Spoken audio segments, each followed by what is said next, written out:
Angin sore berembus kencang melalui gang kecil yang sepi, membawa hawa dingin, menusuk tulang dari sisa-sisa musim penghujan. Angin itu menghantam keras, gerbang besi berkarat yang sudah reyot. Di balik gerbang itu, berdirilah rumah. Ibu Siti, seorang janda yang seumur hidupnya membanting tulang, mengumpulkan receh demi receh untuk membesarkan putranya.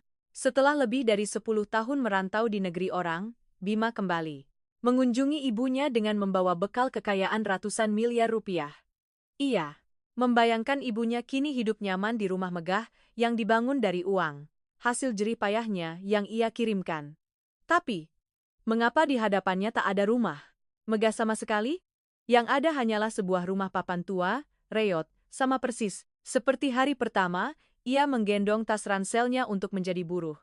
Semuanya masih sama, tak berubah sedikit pun.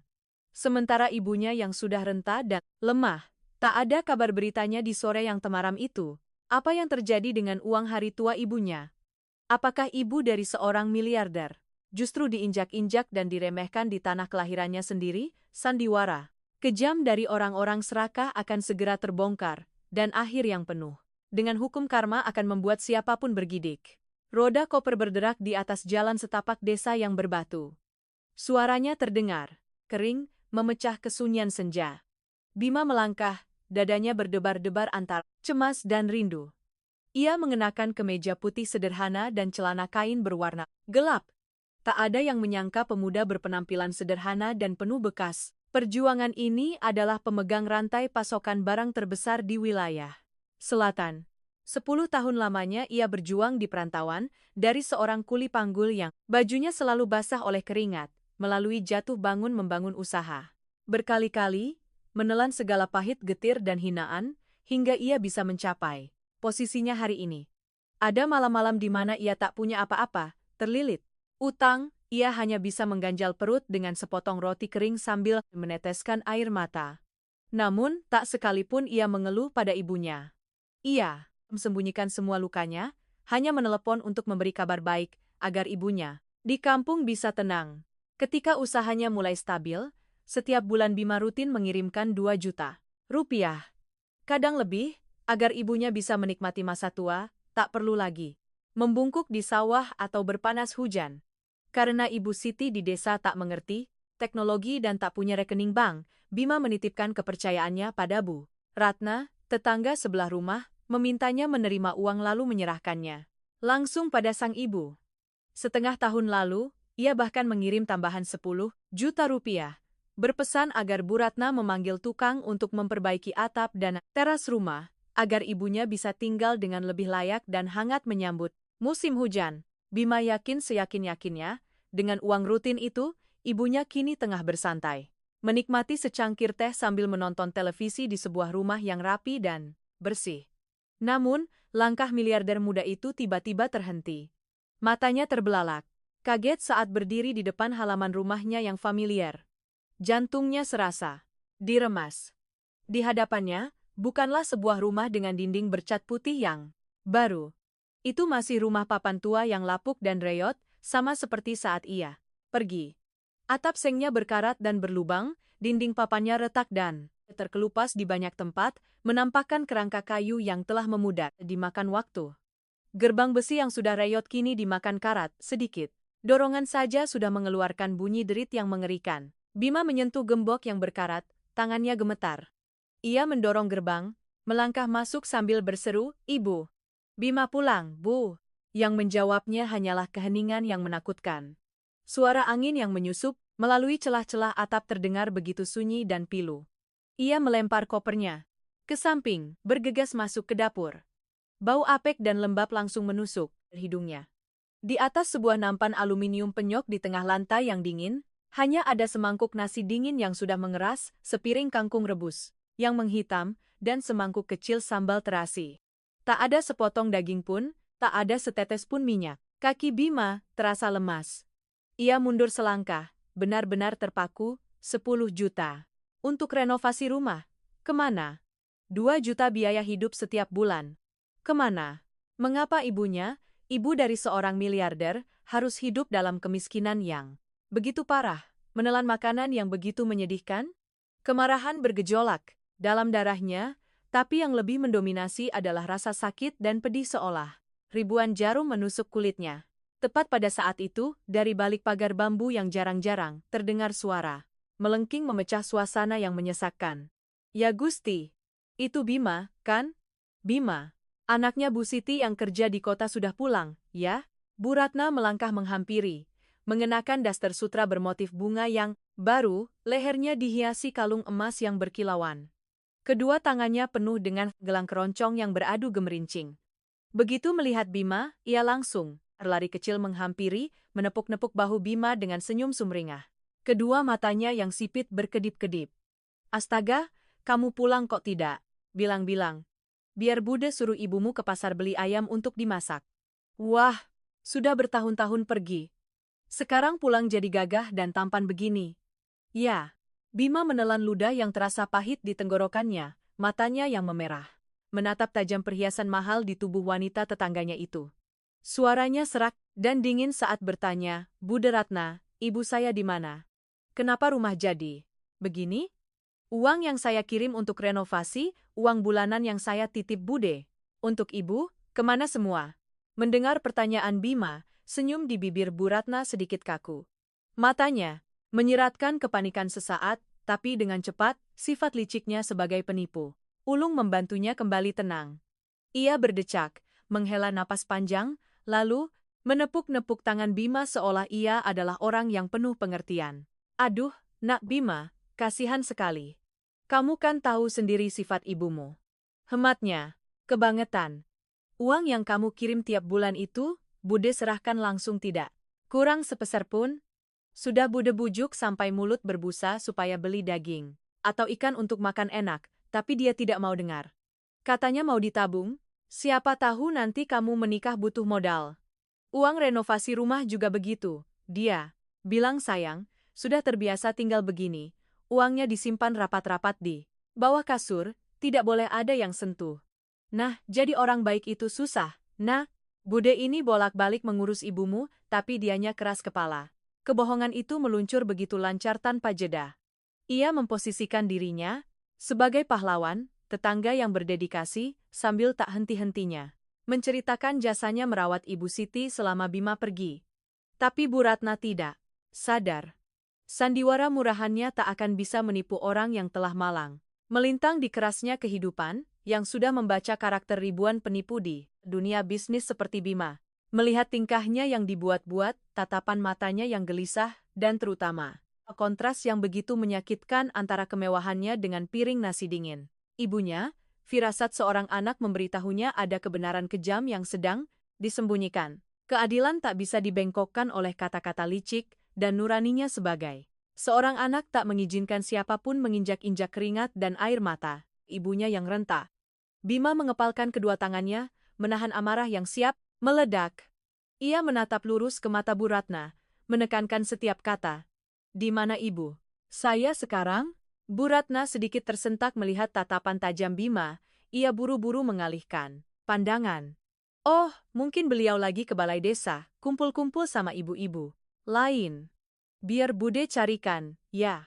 Tapi Bima tak menunggu lagi.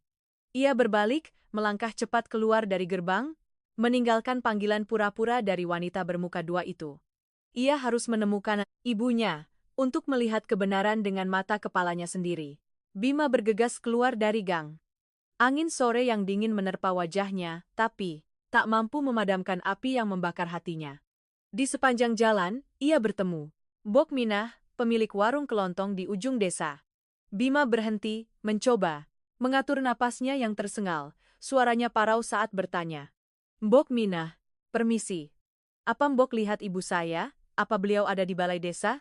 Bok Minah yang sedang merapikan beberapa kardus barang, mengangkat kepala, menatap pemuda yang terasa asing itu. Setelah beberapa detik menyipitkan mata, ia baru mengenali Bima yang dulu kurus dan hitam, kini telah menjadi pria gagah dan rapi. Namun bukannya tersenyum menyapa seperti biasa, Mbok Minah justru berdecak, matanya menunjukkan rasa iba dan kasihan. Ya Gusti, Bima. Kapan pulang, Nah? Balai desa mana? Ibumu mana punya uang untuk kumpul-kumpul? Jam segini, beliau sedang duduk di ujung pasar sore, menjual Seikat dua ikat kangkung dan bayam di sana. Kasihan sekali. Sakit-sakitan batuk, sepanjang musim hujan tapi setiap hari tetap kehujanan kepanasan. Makannya juga, seadanya, sepotong daging pun jarang. Kamu kerja jauh, mana tahu. Setiap kata dari Mbok Minah bagaikan pisau tak kasat mata yang menusuk lurus ke jantung Bima, mengoyak hati seorang anak. Pasar sore? Menjual sayur? Ibunya, orang yang ia kira hidup berkecukupan dengan uang 2 juta setiap bulan. Orang yang ia yakini sudah tinggal di rumah yang layak, ternyata harus menjual sayur. Seharga beberapa ribu perak untuk menyambung hidup, tanpa menunggu sedetik pun, Bima berlari menuju pasar dadakan di ujung desa. Jalanan tanah yang familiar hari ini terasa begitu panjang, kerikil tajam. Menusuk sol sepatunya tapi ia tak peduli. Pikirannya dipenuhi ribuan pertanyaan. Percakapan telepon singkat dengan ibunya kembali terngiang dengan jelas. Setiap kali, ibunya selalu tertawa lembut dan berkata, "Ibu sehat, nak. Ibu makan enak, daging dan ikan sampai tidak habis. Uang kirimanmu ibu simpan baik-baik di bawah kasur. Kamu tenang saja kerja, jangan khawatirkan ibu." Ternyata semua itu bohong. Sebuah kebohongan yang pahit, menyakitkan, dan paling agung dari seorang ibu miskin yang tak ingin putranya di kota terbebani. Ia lebih memilih menahan penderitaan, lebih memilih makan nasi dengan sambal, lebih memilih kedinginan di luar daripada mengeluh setengah kata pun. Pasar sore itu lembab dan becek, berbau amis ikan dan lumpur. Hiruk-pikuk orang berlalu lalang. Suara tawar-menawar yang riuh memenuhi sudut desa. Bima menyelinap di antara kerumunan, matanya yang memerah liar mencari sosok yang telah melahirkannya. Dan kemudian, langkah sang direktur utama itu tiba-tiba terhenti, seolah terpaku, di tanah becek. Di sudut paling belakang pasar, dekat tumpukan sampah yang bau, busuk dihinggapi lalat, sesosok tubuh kurus kecil sedang duduk meringkuk di atas selembar kardus tipis yang lembab. Itu ibunya. Ibu Siti mengenakan kebaya lusuh berwarna cokelat yang sudah robek di sana-sini, ditambal seadanya di kedua bahunya. Kepalanya ditutupi caping yang sudah sobek, pinggirannya terkulai menutupi sebagian wajahnya yang keriput dan legam terbakar. Matahari. Sepasang tangannya yang kurus dan penuh urat, seperti akar pohon, gemetar saat merapikan beberapa ikat kangkung dan bayam kerdil yang masih berlumuran lumpur. Bima berdiri mematung dari kejauhan, dadanya sesak seolah dihantam batu besar. Miliarder yang biasa menandatangani kontrak puluhan miliar tanpa berkedip, orang yang disegani ribuan orang di dunia bisnis, kini hanya bisa berdiri membeku, kedua tangannya terkulai lemas, tak berdaya melihat ibu kandungnya tenggelam dalam kemiskinan paling dalam. Tepat saat Bima hendak berlari memeluk ibunya, seorang wanita gemuk dengan pakaian mencolok berjalan angkuh ke lapak Ibu Siti. Dengan ujung sandalnya yang kotor, ia menyenggol-nyenggol ikatan sayur itu. Suaranya terdengar ketus. "Sayur. Begini kok dijual, Nek? Layu kayak kelap begini. Berapa seikat?"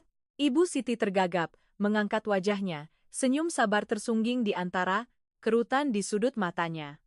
Ia buru-buru menggosokkan kedua telapak tangannya yang pecah-pecah, suaranya terdengar memohon, "Anu, Bu, dibeli untuk penglaris. Sayurnya saya tanam sendiri di pinggir sungai. Memang kelihatannya jelek tapi bersih.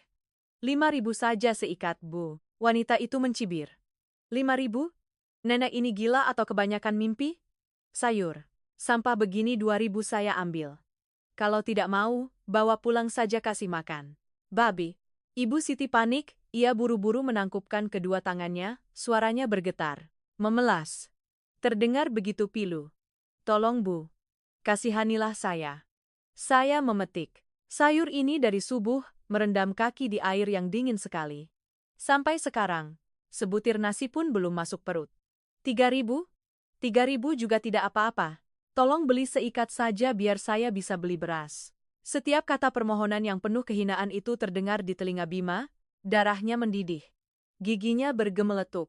Ibunya, ibu dari seorang miliarder kaya raya, harus merendahkan diri, menangkupkan tangan memohon pada orang lain hanya demi beberapa ribu perak yang berbau penghinaan, amarah, murka, dan iba. Semuanya melebur menjadi satu luapan emosi yang tak tertahankan lagi. Bima melangkah panjang, menerjang maju seperti binatang buas yang terluka. Ia mengayunkan tangannya, menepis wanita gemuk itu. Wanita itu terhuyung mundur, nyaris jatuh. Mulutnya sudah siap memaki, tapi ia langsung berhadapan dengan tatapan mata Bima yang memerah penuh urat, dingin seperti es, dan setajam silet. Aura membunuh yang terpancar dari pria asing itu membuat pucat pasi. Ia menelan ludah lalu cepat-cepat menghilang di antara kerumunan. Tanpa memedulikan tatapan heran orang-orang di sekitarnya, Bima berlutut di tanah pasar yang becek dan berlumpur. Air matanya mengalir deras, membasahi pipinya yang keras. Dengan kedua tangan gemetar, ia menggenggam erat tangan ibunya yang kurus, dingin, dan kasar. Ibu. Panggilan yang pecah dan tercekat keluar dari bibirnya yang bergetar. Ibu Siti terlonjak kaget. Ia mengangkat matanya yang keruh menatap pemuda berpakaian mahal yang berlutut di hadapannya. Sesaat, ingatannya yang menua tak mengenali putranya yang dulu kurus dan dekil kini telah menjadi pria sukses. Tapi kemudian, ikatan darah dan naluri keibuan memberitahunya. Bibirnya bergerak-gerak tanpa suara, tangannya yang gemetar perlahan terangkat menyentuh pipi Bima yang basah. Air mata mengalir di wajahnya yang keriput. Bima? Ini Bima, kan, nak? Ya Gusti, anakku. Kenapa pulang tidak bilang-bilang? Menyadari itu putranya, detik berikutnya, refleks seorang miskin muncul. Ibu. Siti panik menarik tangannya. Buru-buru menyembunyikan sayuran layunya ke belakang punggung. Ia mencoba meringkuk, menarik ujung kebayanya yang lusuh, untuk menutupi kemiskinannya. Ia takut putranya yang sukses akan malu, takut Bima akan sedih melihat keadaannya yang sebenarnya. Mulutnya terbata-bata mencari alasan, matanya penuh kekhawatiran dan ketakutan. Ibu. Ibu cuma iseng ke sini, nak.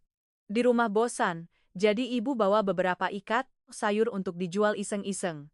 Jangan dipikirkan, ya. Jangan khawatirkan ibu.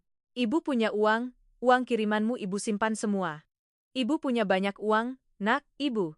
Tidak menderita. Kebohongan canggung dari seorang ibu yang seumur hidup berkorban untuk anaknya semakin menghancurkan hati Bima. Bagaimana mungkin ia tidak mengerti apa yang dipikirkan ibunya? Ia merengkuh tubuh kurus itu, yang begitu rapuh hingga terasa hanya kulit pembalut tulang, ke dalam pelukannya yang kokoh. Bau lumpur, bau keringat asam yang familiar dari kebaya ibunya menusuk hidungnya, membuat sang miliarder terisak seperti anak kecil. Di tengah pasar yang riuh, seorang pria berpakaian mahal berlutut memeluk seorang nenek penjual sayur miskin sambil menangis terseduh-seduh. Bima minta maaf, Bu. Bima anak durhaka. Bima sudah pulang, mulai sekarang Bima tidak akan membiarkan ibu menderita lagi. Tidak ada seorang pun di dunia ini yang boleh menindas ibu lagi. Siapapun yang memakan keringat dan air mata ibu, Bima bersumpah akan membuatnya memuntahkannya kembali, membayarnya 100.000 kali lipat. Bima menggeram, matanya yang memerah menatap jauh ke depan. Rasa sakit yang mendalam telah berganti menjadi api amarah yang membumbung tinggi. Bu Ratna dan siapapun yang telah menginjak-injak kebaikan keluarganya, sudah waktunya mereka membayar harga yang sangat mahal. Bau lumpur dan keringat yang melekat di kebaya lusuh ibunya menusuk hidung Bima, menariknya dari kenyataan pahit ke dalam lubang kenangan masa lalu. Dada miliarder muda itu naik turun, setiap tarikan napas terasa sesak. Pelukannya mengerat pada tubuh ringkih Ibu Siti, yang rapuh seperti daun kering di hadapan angin. Pada saat itu, ia bukan lagi seorang direktur utama yang disegani di dunia bisnis. Ia hanyalah si Bima kecil yang kurus kering 20 tahun lalu, yang memeluk ibunya sambil terisak-isak. Potongan-potongan gambar dari masa kecil yang kelam, penuh air mata dan hinaan, berputar kembali di benaknya, sejelas film yang diputar lambat, menggores hatinya. Dulu, keluarganya miskin luar biasa. Ingatan masa kecil Bima tak dihiasi dengan makanan enak, baju baru saat lebaran, dan yang paling menyakitkan, tak ada sosok seorang ayah. Konsep ayah bagi anak-anak lain adalah bahu yang kokoh, punggung, yang menggendong mereka berjalan-jalan di lapangan desa. Bagi Bima, ayah adalah kata terlarang, silet tajam yang digunakan anak-anak lain di desa untuk menyayat hatinya setiap hari. Bima ingat betul sore hujan deras saat ia berusia 8 tahun. Ia pulang sekolah, menggunakan selembar daun pisang sebagai payung, pakaiannya penuh lumpur. Baru saja tiba di gerbang desa, segerombolan anak sebayanya menghadang. Mereka menunjuk-nunjuk sambil tertawa terbahak-bahak, melemparkan gumpalan lumpur ke tubuhnya. Mulut mereka serempak meneriakkan lagu ejekan yang kejam. Anak haram, anak tidak punya bapak, pergi dari desa ini. Lumpur menempel di wajah dan pakaiannya. Tapi yang paling menyakitkan adalah lumpur hinaan yang dilemparkan ke jiwa mudanya. Hari itu Bima tidak menangis. Bocah 8 tahun itu menggigit bibirnya hingga berdarah, kedua tangannya terkepal. Dan ia menerjang maju berkelahi dengan mereka untuk membela harga dirinya yang tak seberapa. Tentu saja, ia tak bisa melawan sendirian. Bima dipukuli hingga babak belur, hidungnya berdarah, pakaiannya robek. Ketika ia berjalan terseok-seok pulang, ia melihat ibunya sedang sibuk memasak pakan ternak di sudut dapur. Ketegaran bocah 8 tahun itu seketika runtuh. Bima menangis terseduh-seduh, berlari ke pelukan ibunya. Ibu, bapak di mana? Kenapa teman-teman bilang aku anak haram? Bapak kemana, Bu? Ibu Siti terpaku. Tangannya yang kapalan melepaskan sepotong kayu bakar. Ia tidak memarahi Bima karena berkelahi, juga tidak berkata apa-apa. Ia hanya diam-diam menarik Bima ke sumur, menimba air dingin gayung demi gayung untuk membersihkan lumpur dan darah dari wajah anaknya yang bengkak. Air sumur yang dingin terasa panas oleh tetesan air mata pahit sang ibu yang jatuh di pipi putranya. Ia memeluk Bima, bahunya yang kurus bergetar hebat. Maafkan ibu, nak. Maafkan, ibu. Mulai sekarang, ibu yang akan jadi ibu sekaligus bapak untukmu.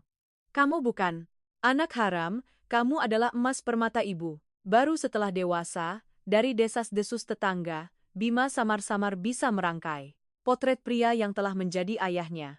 Pak Danu, ayah kandungnya, tidak meninggal seperti yang sering ibunya katakan untuk menghiburnya. Ia adalah seorang pemabuk, penjudi, dan pria yang sangat kejam.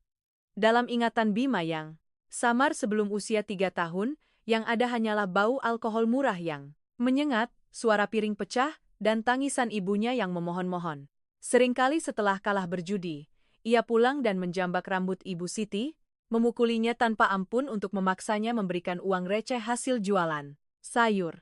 Puncaknya adalah hari di mana ia menendang panci berisi pakan ternak hingga tumpah, mengambil sisa beras terakhir di tempayan, lalu kabur bersama seorang janda di kota.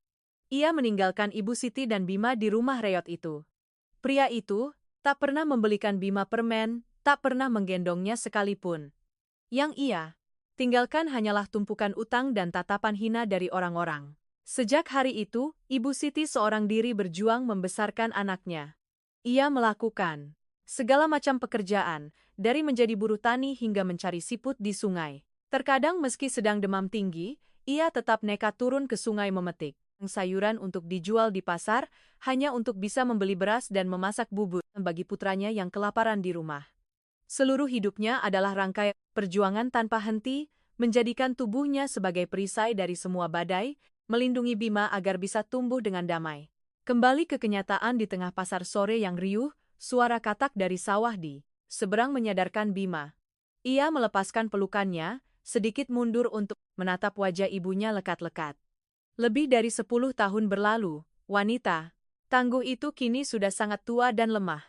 Rambutnya memutih, punggungnya membungkuk, kulitnya yang keriput dipenuhi noda-noda penuaan, terukir dalam oleh guratan waktu dan penderitaan.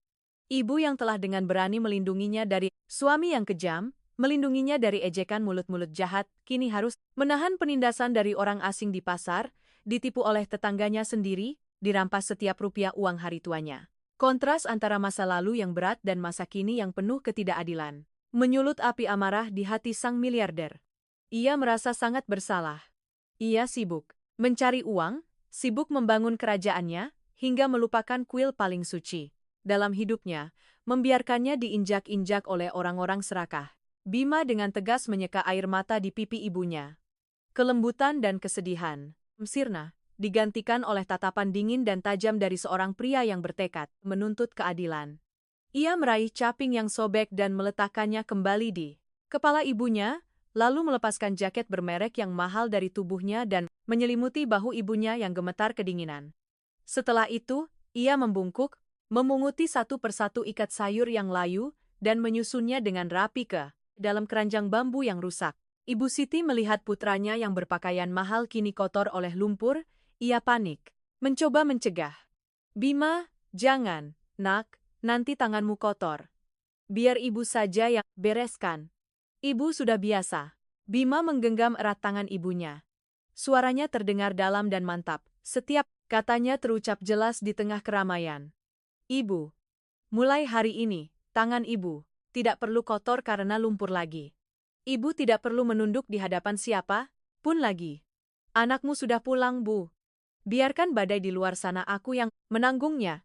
Mengatakan itu, ia mengangkat keranjang sayur dengan satu tangan, sementara tangan lainnya menopang ibunya, memapahnya perlahan meninggalkan pasar yang kumuh itu. Punggung lebar sang putra sepenuhnya melindungi sosok kecil ibunya, yang renta. Mereka berjalan menuju rumah papan reyot di ujung desa. Di sana, Bima tahu seorang bude baik hati bernama Ratna masih memainkan perannya. Sebagai orang tak bersalah, masih bersuka cita dengan uang yang ia rampas. Sudah, waktunya panggung sandiwaranya ditutup. Sudah waktunya hukum karma mengetuk pintu setiap pelakunya. Bima membawa keranjang bambu yang rusak, satu tangannya dengan lembut menopang. Ibunya yang rentah, perlahan berjalan menuju rumah papan tua mereka. Setibanya di halaman, ia dengan hati-hati memapah ibunya untuk duduk di ranjang kayu yang berderit, lalu menuangkan segelas air putih untuknya. Tangan Ibu Siti masih gemetar, matanya yang keruh penuh ketakutan dan kecemasan, menatap putranya. Ia ragu-ragu memegang ujung kemeja Bima yang berlumpur, suaranya parau. Nak, ibu tidak apa-apa. Jangan marah pada Bude Ratna, ya. Dia juga sudah banyak membantu ibu. Uang yang kamu kirim sudah ibu pakai semua, bukan salah dia. Mendengar ibunya berkata demikian, hati Bima terasa pedih. Seorang ibu yang seumur hidupnya hanya bisa pasrah, bahkan di saat seperti ini masih mencoba menanggung kesalahan orang lain hanya karena takut putranya terlibat masalah. Ia berlutut di samping ranjang. Menggenggam kedua tangan kurus ibunya, suaranya tercekat. Bu, lihat mata Bima. Bima sudah tahu semuanya. Ibu makan dengan nasi dingin dan sambal, memakai baju tambalan, pergi ke pasar menjual sayur di tengah hawa dingin untuk mencari recehan. Uang yang Bima kirim 2 juta setiap bulan, bagaimana mungkin bisa habis semua? Katakan yang sejujurnya pada Bima, Bu. Apa yang sudah Bude Ratna lakukan? Jangan takut, ada Bima di sini, tidak ada yang berani menyentuh sehelai rambut pun dari ibu. Mendengar itu, bahu ringkih Ibu Siti bergetar hebat. Segala kepahitan yang terpendam selama bertahun-tahun seolah meledak. Air mata bercucuran di wajahnya, yang penuh derita. Sambil terisak, ia akhirnya mengaku. Maafkan ibu, nak, ibu tidak berani bilang padamu. Setiap bulan, dia hanya memberi ibu 200.000. Waktu kamu kirim 10 juta untuk renovasi rumah, dia ambil semua. Ibu coba bertanya, tapi dia malah memaki-maki ibu. Dia mengancam, kalau ibu berani bilang padamu, dia akan menyewa preman untuk mencegat dan mematahkan kakimu, menghancurkan pekerjaanmu. Ibu takut sekali, nak. Ibu takut dia mencelakaimu, jadi ibu hanya bisa diam menelan pahit. Ibu sudah tua, hidup pun tak lama lagi, ibu tidak apa-apa, tapi ibu tidak bisa kehilanganmu. Mendengar pengakuan itu, Bima benar-benar terpaku. Kebenaran ini jauh lebih kejam dan jahat dari yang bisa ia bayangkan. Amarahnya membuncah hingga ke tenggorokan. Bu Ratna bukan hanya serakah, ia juga menggunakan nyawa dan karier Bima untuk mengancam dan menginjak-injak cinta suci seorang ibu. Topeng. Tetangga baik hati telah terkoyak, menampakkan wajah iblis yang busuk. Wajah Bima menjadi dingin dan keras, matanya memerah karena amarah yang memuncak. Ia bangkit berdiri, menepuk pelan punggung ibunya untuk menenangkan. Ibu istirahat saja, Bima ke rumah Bude Ratna sebentar, nanti langsung pulang. Meskipun ibunya mencoba mencegah, Bima melangkah panjang keluar dari gerbang, langsung menuju rumah bertembok tinggi di sebelah. Berbeda total dengan rumah Ibu Siti yang reot dan miskin, rumah Bu Ratna memancarkan kemewahan palsu. Saat itu gerbang besinya sedikit terbuka. Dari dalam halaman berlantai keramik yang mengilap, terdengar tawa terbahak-bahak, suara makian kasar, dan bunyi kartu remi yang dibanting ke atas tikar. Bima diam-diam masuk ke halaman, bersembunyi di balik pohon besar. Melalui celah jendela kaca yang sedikit terbuka, ia melihat dengan jelas pemandangan di dalam. Asap rokok mengepul. 4 orang wanita sedang duduk mengelilingi sebuah tikar. Di tengah tikar, tumpukan uang kertas berserakan. Bu Ratna sedang menyilangkan kaki. Tangannya memegang setumpuk kartu, mulutnya mengepulkan asap rokok sambil tertawa lebar memamerkan giginya yang kuning. Hahaha, kalian tidak tahu saja. Si Bima, anaknya si Siti miskin itu, baru saja pulang. Kelihatannya gagah dan kaya, sepertinya usahanya sukses. Tapi sekaya apa pun, tetap saja bodoh seperti kerbau. Aku berakting menangis sedikit, menceritakan penderitaan ibunya, dia langsung percaya begitu saja. Seorang wanita di hadapannya bertanya, memangnya kamu tidak takut dia tahu kamu menelan semua uang ibunya? Kudengar setiap bulan dia kirim jutaan, kan? Bu Ratna merapikan kalung emasnya, dengan angkuh mengembuskan asap. Takut apa? Si Siti tua yang penakut itu, dikasih permen pun tidak akan berani buka mulut. Sudah kuancam, kubilang aku kenal preman yang bisa mencincang anaknya. Langsung aja dia pucat dan diam 1000 bahasa. Uang 10 juta untuk renovasi rumah? Sudah kubelikan emas dan belanja. Uang 2 juta setiap bulan? Aku kasih dia 200.000 untuk beli garam saja sudah untung besar. Di dunia ini, siapa yang bodoh ya dia yang mati, salah siapa? Selesai berkata, semua wanita itu tertawa terbahak-bahak tak peduli dan kejam, di atas penderitaan orang lain. Brak! Pintu kayu yang tebal ditendang Bima hingga terbuka lebar, membentur dinding, hingga seluruh rumah bergetar. Tawa riuh itu seketika berhenti, digantikan oleh keheningan yang mencekam. Keempat wanita itu terlonjak kaget, serempak menoleh. Bu Ratna menjatuhkan kartunya. Matanya yang sipit kini melotot karena ngeri. Ia terpaku melihat pemuda yang baru saja, ia sebut bodoh seperti kerbau kini berdiri, tegak di ambang pintu. Wajah Bima saat ini dingin dan kelam seperti malaikat. Maut yang datang menagih nyawa. Siapa yang bodoh, dia yang mati. Kalimat itu benar sekali, Bude Ratna. Bima melangkah perlahan ke dalam. Setiap langkahnya di atas lantai keramik, terdengar seperti pukulan palu yang menghantam jantung wanita serakah itu. 3 wanita lainnya mencium bahaya, wajah mereka pucat pasi. Mereka buru-buru mengantongi beberapa lembar uang receh lalu menyelinap keluar lewat pintu belakang, meninggalkan Bu Ratna sendirian di atas tikar judi. Bu Ratna gemetar, keringat dingin membasahi dahinya. Ia mencoba memaksakan senyum yang kaku, terbata-bata. Bima, kapan datang? Bude tadi cuma bercanda sama teman-teman. Jangan didengarkan. Tanpa berkata apa-apa, Bima mengeluarkan ponsel dari sakunya dan menekan tombol putar. Rekaman suara yang jernih terdengar, mengulangi setiap kata sombong yang baru saja diucapkan wanita itu, tidak kurang satu kata pun. Suara itu bergema di rumah yang sepi, membuat Bu Ratna serasa ditampar keras. Bima mendekat ke tikar judi, membungkuk, matanya menatap tajam pada wanita. Pendusta itu. Bude pikir menipu saya semudah itu? Saya memanggil Bude karena menghormati tetangga. Tapi orang seperti Bude ini sudah tidak punya nurani. Ibu, saya menahan lapar, memakai baju tambalan, membungkuk menjual sayur untuk hidup. Sementara Bude menggunakan uang hasil keringatnya untuk membalut diri dengan emas dan duduk di sini berjudi.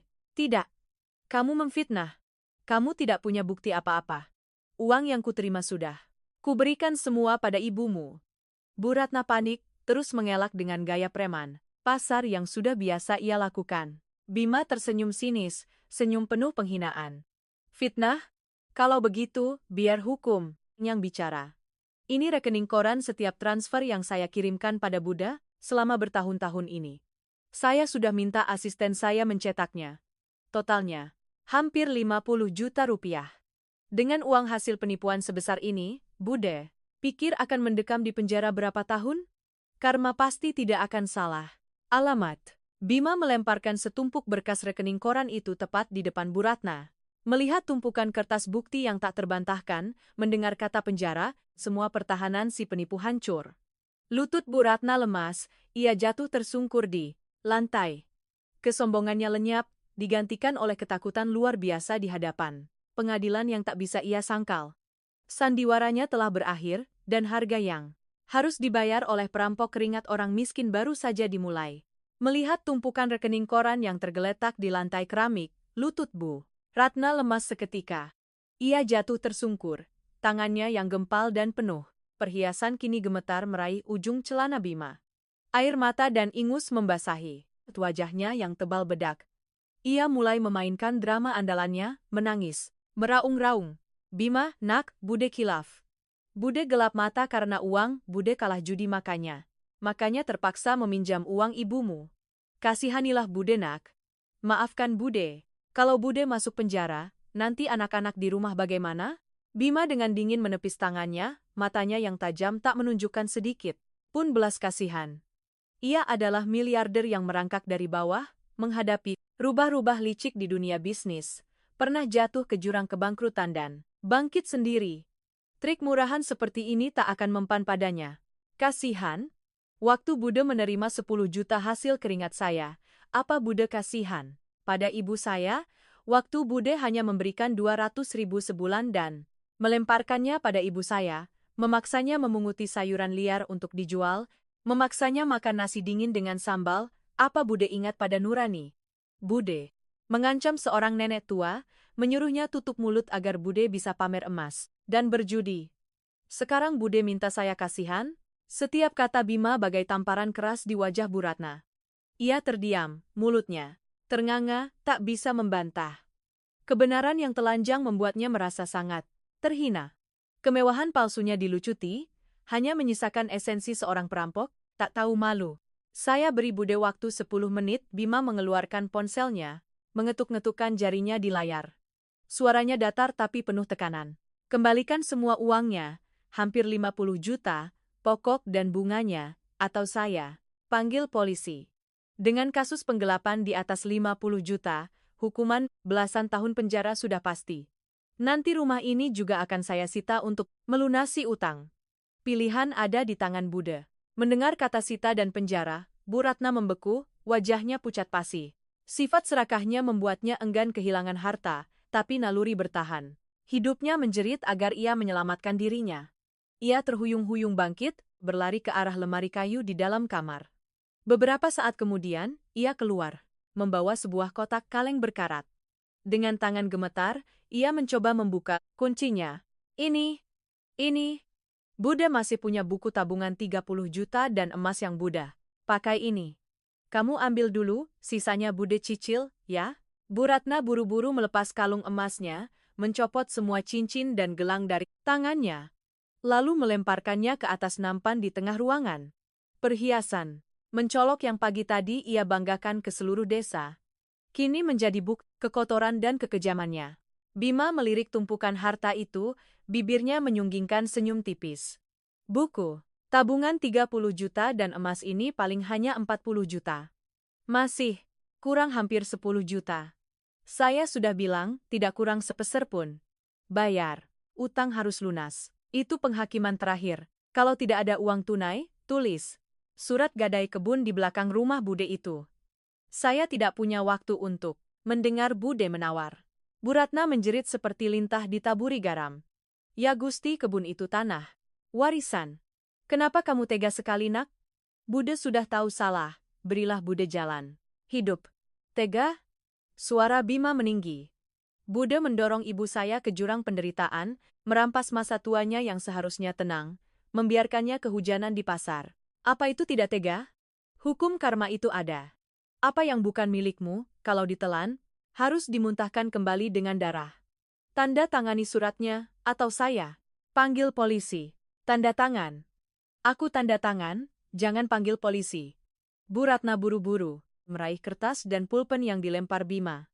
Tangannya gemetar hebat saat menuliskan namanya. Air matanya membuat tintanya luntur. Ia menandatangani surat gadai kebun untuk menutupi sisa utangnya, menerima kenyataan kehilangan seluruh hartanya yang didapat dari cara kotor. Memegang surat gadai, buku tabungan, dan tumpukan emas, Bima dengan dingin berbalik. Sebelum melangkah keluar, ia berhenti dan melemparkan satu kalimat terakhir yang menusuk jantung tetangga jahatnya itu. Uang ini saya ambil kembali bukan karena saya butuh. Harta saya di luar sana tidak terhitung. Saya membuat Bude membayarnya agar Bude paham. Menyentuh ibu saya adalah kesalahan yang terbesar dalam hidup Bude. Mulai sekarang, kalau Bude berani mendekati ibu saya lagi, akibatnya tidak akan berhenti hanya pada selembar kertas ini. Punggung tegap Bima menghilang di balik gerbang. Di dalam rumah besar yang dingin itu, tinggallah Bu Ratna yang terduduk lemas di lantai, menangis, meraung-raung. Semua tipu daya dan kelicikannya untuk merampas uang seorang janda miskin, pada akhirnya hanya menyisakan penyesalan dan utang yang memalukan. Hukuman dari keadilan telah menjatuhkan pukulan telak. Kembali ke rumahnya yang reot, Bima melihat ibunya masih duduk meringkuk, matanya cemas menatap keluar. Bima bergegas menghampiri. Ia meletakkan seluruh buku tabungan, emas, dan surat gadai ke tangan Ibu Siti sambil tersenyum lembut. Ibu tenang saja, mulai sekarang Bude Ratna tidak akan pernah berani mengganggu Ibu lagi. Bima sudah mengambil kembali semua yang menjadi hak Ibu. Namun, sepertinya hidup wanita itu belum pernah benar-benar damai. Tepat saat, ibu dan anak itu larut dalam reuni penuh air mata. Dari luar terdengar suara anjing menggonggong riuh. Sesosok pria berjalan terhuyung-huyung, berbau alkohol, menendang gerbang reot hingga terbuka. Kemunculan tamu tak diundang. Ini menjanjikan badai yang jauh lebih dahsyat daripada si tetangga serakah. Kegelapan mulai menyelimuti atap rumah reot itu. Tepat ketika Ibu Siti dan Bima baru saja merasakan sedikit kelegaan, sebuah suara gaduh memecah keheningan. Gerbang besi yang sudah reot ditendang hingga terbuka paksa. Membentur dinding. Bata dengan suara keras. Dari luar, seorang pria berjalan terhuyung-huyung masuk. Ia mengenakan jaket kumal. Celananya panjang sebelah, setiap langkahnya limbung, berbau alkohol, murah bercampur keringat asam. Ibu Siti mengangkat pandangannya, dan buku tabungan di tangannya langsung jatuh ke lantai. Seluruh tubuhnya yang kurus, seketika gemetar. Ia mundur merapat ke sudut dinding. Ketakutan, ingatan mengerikan akan pukulan-pukulan kejam 30 tahun lalu kembali, menghantamnya seperti mimpi buruk. Matanya terbelalak, mulutnya terbata-bata, menyebut sebuah nama dengan ngeri. Danu. Mendengar nama itu, Bima terpaku. Ini dia, pria yang menyandang status sebagai ayahnya. Pria yang tega menendang panci pakan ternak, menguras habis beras, terakhir, lalu meninggalkan ibu dan anak untuk lari bersama wanita lain. Hantu. Masa lalu yang telah mereka kubur dalam-dalam, kini muncul kembali. Pak Danu berjalan sempoyongan, matanya yang merah menatap liar sekeliling, lalu berhenti pada penampilan Bima yang rapi dan mewah. Wajahnya yang keriput dan legam karena alkohol tiba-tiba mengendur. Ia memaksakan senyum penuh penyesalan, palsu yang memuakan. Bima, anakku, ini Bapak. Ya Gusti, anak Bapak sudah sebesar ini? Bapak kangen sekali. Bapak dengar kamu jadi direktur, jadi miliarder di kota. Hati Bapak ini gelisah, siang malam berharap bisa berkumpul lagi dengan kalian. Mengatakan itu, ia merentangkan tangan, hendak memeluk Bima, memainkan peran sebagai seorang ayah tua yang merana. Tapi Bima berdiri diam seperti patung. Ketika pria mabuk itu hanya berjarak setengah langkah, Bima dengan cepat mengulurkan tangan dan mendorong dada pria itu. Dorongannya tidak terlalu keras, tapi cukup untuk membuat Pak Danu terhuyung mundur. Punggung lebar sang miliarder sepenuhnya melindungi ibunya yang gemetar di belakang. Suara Bima terdengar dalam dan dingin seperti es. Berhenti di situ. Di sini. Tidak ada anakmu. Jangan kotori rumah saya. Disiram air dingin, Pak Danu tertegun. Tapi sifat licik seorang penjudi tak membuatnya menyerah. Ia menyeka air mata palsu di sudut matanya. Nak, Bapak, tahu kamu marah. Dulu Bapak miskin, putus asa. Wanita itu menipu Bapak, mengambil semua uang Bapak lalu mengusir Bapak. Bertahun-tahun Bapak hidup, menderita, selalu menyesal telah meninggalkan kalian. Sekarang kamu sudah kaya, sukses. Bukalah pintu maaf untuk bapakmu yang malang ini, Nak. Bima tersenyum sinis, senyum penuh penghinaan. Bapak mengajari saya tentang moral?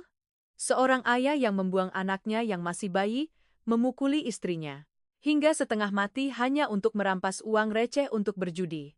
Saat ibu, saya harus merendam kaki di lumpur mencari sayuran liar untuk dimasak, saat saya dilempari lumpur dan diteriaki anak haram, di mana penyesalan Bapak? Masa kecil. Saya hanya berisi air mata dan bekas pukulan Bapak. Bapak tidak punya hak mengucapkan kata Bapak di rumah ini. Melihat drama air matanya gagal, Pak Danu langsung melepas topengnya. Matanya yang keruh memancarkan keserakahan dan niat jahat. Oh, jadi kamu hebat. Sekarang, jadi miliarder tapi tega pada bapak kandungmu sendiri? Aku ini yang menciptakanmu. Darah di tubuhmu itu darahku. Kalau kamu tidak memberiku uang untuk hari tua, tidak membagi separuh hartamu, aku akan panggil wartawan ke kantormu. Biar seluruh dunia tahu wajah asli Direktur Durhaka yang menelantarkan ayahnya. Lihat saja apa kursimu itu masih bisa kau duduki. Ancaman murahan itu membuat Ibu Siti menjerit.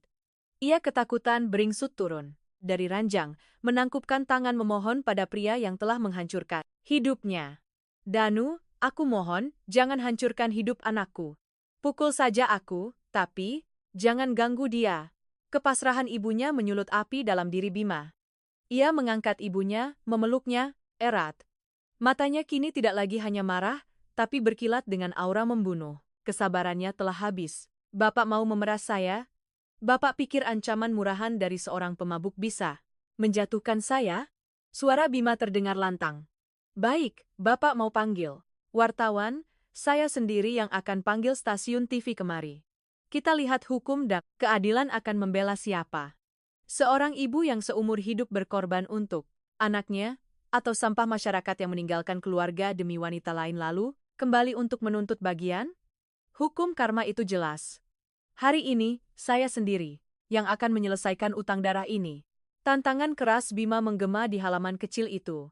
Pak Danu tercengang.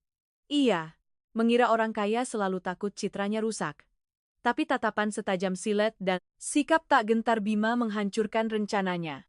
Ia panik, lalu beralih ke cara lain. Ia berlari ke gerbang, berpegangan pada terali besi sambil berteriak, "Tolong! Warga, lihat! Anak saya jadi miliarder tapi membiarkan bapaknya kelaparan. Dia mengusir saya. Anak durhaka!" Teriakannya di tengah malam sunyi langsung menarik perhatian. Pintu-pintu rumah tetangga terbuka. Dalam sekejap, kerumunan sudah berkumpul di depan rumah Ibu Siti. Melihat banyak orang, Pak Danu semakin menjadi-jadi, berakting sebagai korban. Melihat sandiwara itu, Bima hanya tersenyum dingin. Ia melangkah ke tengah halaman, menghadapi kerumunan. Bapak sudah selesai berakting? Tanyanya tenang. Ia mengeluarkan setumpuk dokumen. Bapak pikir saya tidak tahu apa-apa tentang Bapak? Sejak saya sukses, saya sudah menyewa detektif untuk menyelidiki latar belakang Bapak. Karena saya tahu, orang seperti Bapak yang mencium bau uang, seperti lintah, pasti suatu hari akan kembali. Tangisan Pak Danu berhenti. Ia menatap ngeri pada tumpukan kertas di tangan Bima. Bima tanpa ragu membongkar semuanya di depan para tetangga. Bapak-bapak, ibu-ibu, kalian semua tahu dulu dia penjudi dan pemabuk yang sering memukuli ibu, saya. Tapi yang kalian tidak tahu, 10 tahun lalu, wanita simpanannya itu mengusirnya karena ia ketahuan mencuri sertifikat tanah untuk digadaikan. Sejak itu, ia terlilit utang di mana-mana. Alasan ia kembali hari ini bukan karena rindu, tapi karena ia dikejar-kejar rentenir karena utang judi sebesar 300 juta rupiah. Dia terpojok, makanya kembali untuk memeras saya agar melunasi utangnya. Benar, kan? Pernyataan itu meledak seperti bom. Kerumunan terkejut. Bok Minah, si pemilik warung, tak tahan lagi. Dasar tidak tahu malu. Dulu menyiksa istri, sekarang membawa utang pulang. Pergi kau dari sini. Cacian dan hinaan dari para tetangga menghujani Pak Danu. Dramanya gagal total. Ia panik. Sifat pengecutnya muncul. Ia tak peduli lagi pada harga diri, ia merangkak mendekati kaki Bima, bersujud. Bima, Bapak salah. Bapak brengsek. Tapi tolong selamatkan nyawa Bapak. Para penagih utang itu mengancam akan memotong tangan Bapak kalau tidak bayar minggu ini. 300 juta bagimu hanya seperti debu, nak, tolong Bapak sekali ini saja. Bima menatap pria di kakinya tanpa belas kasihan. Ia menarik kakinya. Darah? Saat ibu saya kedinginan di lumpur, saat saya kelaparan di perantauan, apa Bapak ingat soal darah? Uang saya adalah hasil keringat dan air mata. Saya lebih baik menyumbangkannya ke panti asuhan daripada memberikannya pada penjudi. Hukum, karma itu ada. Apa yang Bapak tanam, itu yang Bapak tuai hari ini. Itulah pengadilan paling adil dari Tuhan. Kata-kata Bima yang tegas dan masuk akal membuat para tetangga mengangguk, setuju. Tak ada yang membela pria itu.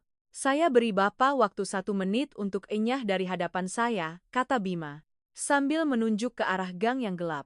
Kalau Bapak masih berkeliaran di desa ini, saya sendiri yang akan memberikan alamat Bapak pada para rentenir itu. Mendengar kata rentenir, Pak Danu ketakutan setengah mati.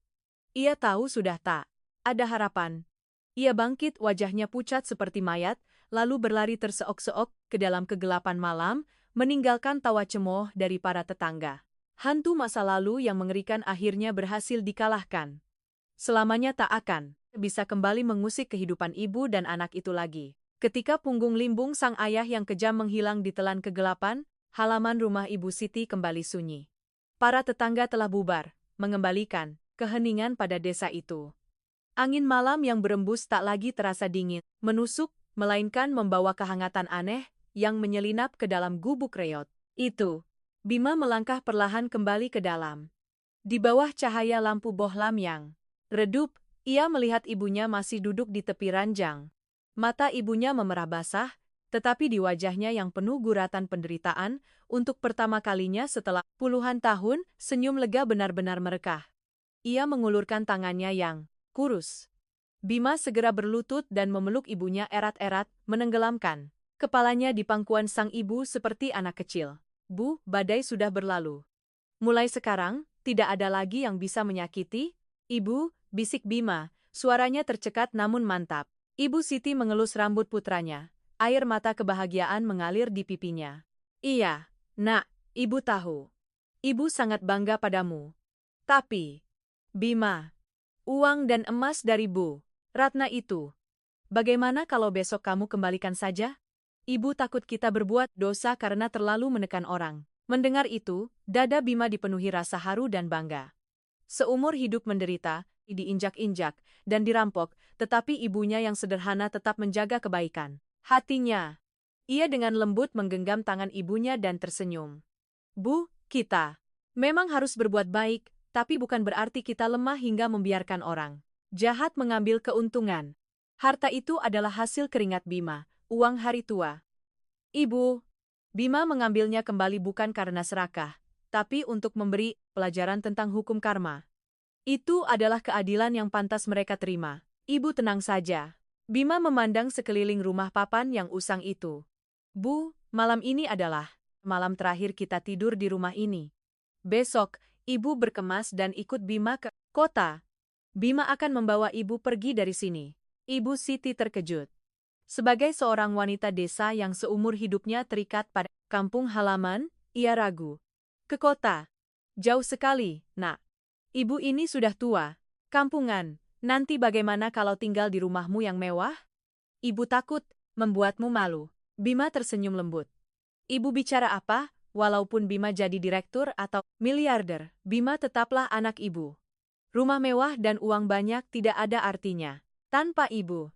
Ibu sudah menghabiskan seluruh masa muda ibu menanggung derita untuk membesarkan Bima. Sekarang giliran Bima merawat ibu. Di mana ada ibu, disitulah rumah Bima. Keesokan paginya, saat sinar mentari pertama mengusir embun pagi, sebuah mobil hitam mewah perlahan memasuki jalanan desa yang berbatu. Seluruh kampung gempar. Orang-orang keluar rumah, menatap dengan kagum pada pemuda gagah yang memapah, ibunya yang renta masuk ke dalam mobil mahal itu. Semua memuji bakti Bima. Tak jauh dari sana, dari balik jendela rumahnya yang megah, Bu Ratna berdiri, termangu di balik tirai, menatap mobil itu menjauh. Pagi itu, pihak bank telah datang untuk memberitahukan penyitaan kebunnya untuk melunasi utang-utang judinya. Kehilangan uang, kehilangan kehormatan, dan terancam menjadi gelandangan, barulah ia merasakan pahitnya hukum karma. Siapa menabur angin, ia akan menuai badai. Mobil itu melaju mulus, meninggalkan desa dengan segala kenangan kelamnya. Setelah perjalanan panjang, Bima membawa ibunya ke sebuah vila megah di tengah kota yang ramai. Pintu besar terbuka, menyambut Ibu Siti ke dunia yang sama. Sekali baru. Di sini, tidak ada dinding lembab, tidak ada nasi dingin dengan sambal. Tempat ini dipenuhi cahaya hangat dan perabotan yang indah. Bima menuntun ibunya ke halaman belakang. Langkah Ibu Siti terhenti, matanya berbinar takjub. Di tengah taman villa yang mewah, Bima telah secara khusus menyiapkan sepetak kebun kecil yang cantik. Di sana ada bedengan tanah yang gembur, tanaman labu yang merambat, dan beberapa rumpun kangkung serta bayam yang hijau subur. Bima tahu ibu kalau diam saja pasti tangannya gatal ingin berkebun, jadi Bima buatkan kebun ini khusus untuk ibu, kata Bima sambil merangkul ibunya. Mulai sekarang, ibu bisa menanam sayur dan bunga untuk bersenang-senang. Tapi sayuran ini untuk kita makan, untuk dibagikan ke tetangga, bukan untuk dijual di pasar. Sambil menahan hinaan orang lain lagi, air mata Ibu Siti kembali menetes. Kali ini bukan air mata penderitaan, melainkan air mata kebahagiaan dan kedamaian yang murni. Ia melangkah maju, menyentuh daun-daun sayur yang hijau. Senyum tulus merekah di wajahnya yang menua. Hidup terkadang terasa kelam, manusia terkadang dibutakan oleh keserakahan. Tapi, kisah ibu dan anak ini membuktikan sebuah kebenaran abadi, pengorbanan tulus. Seorang ibu pada akhirnya akan mendapat balasan yang setimpal. Keadilan mungkin datang terlambat, tapi tidak akan pernah absen. Anak-anak yang tangguh, yang bangkit dari lumpur kemiskinan, yang menghargai akarnya dan mencintai ibunya. Dengan segenap jiwa, pada akhirnya akan menemukan kebahagiaan sejati. Sinar mentari sore menerpa kebun kecil itu, memantulkan bayangan ibu dan anak yang berdiri berdampingan, tertawa bahagia. Semua badai telah berlalu, menyisakan hari-hari penuh ketenangan dan kedamaian selamanya. Kisah tentang sang miliarder dan ibunya sang penjual sayur berakhir di sini. Melalui gejolak keluarga Bima, kita semakin memahami satu hal. Jaring langit itu renggang, tapi tak ada yang bisa lolos. Hukum karma tidak memandang bulu. Dan di dunia ini, tidak ada harta yang lebih agung dan berharga daripada senyum damai seorang ibu. Sekeras apapun perjuangan kita di luar sana, semoga kita semua selalu ingat jalan pulang untuk melindungi dan menyayangi orang tua selagi masih ada kesempatan. Terima kasih telah menyimak kisah ini. Jika cerita ini menyentuh hati Anda, jangan lupa untuk menyukai, meninggalkan komentar, dan berlangganan saluran ini agar tidak ketinggalan kisah-kisah keluarga penuh makna berikutnya. Sampai jumpa.